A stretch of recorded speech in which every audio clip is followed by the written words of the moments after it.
আসসালামু আলাইকুম। সবাই কেমন আছেন? আশা করি সবাই ভালো আছেন। আলহামদুলিল্লাহ আমিও ভালো আছি। আমি একটা ছোট্ট রান্নার রেসিপি নিয়ে চলে আসলাম। তো এখন কাঁঠালের সিজন, আর কাঁঠালের সিজন কাঁঠালের বিচি হবে না তা কি হয়? এই তো দেখতে পাচ্ছেন এটা কাঁঠালের বিচি। তো এই কাঁঠালের বিচি আর এখানে পটল আলু দিয়ে আমি কষিয়ে নিচ্ছি তরকারিটা।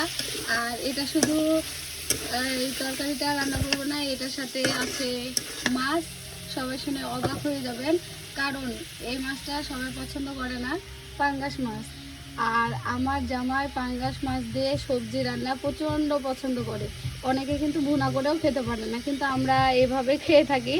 তো যাই হোক, আপনারাও কি খান পাঙ্গাস মাছ দিয়ে সবজি রান্না করে?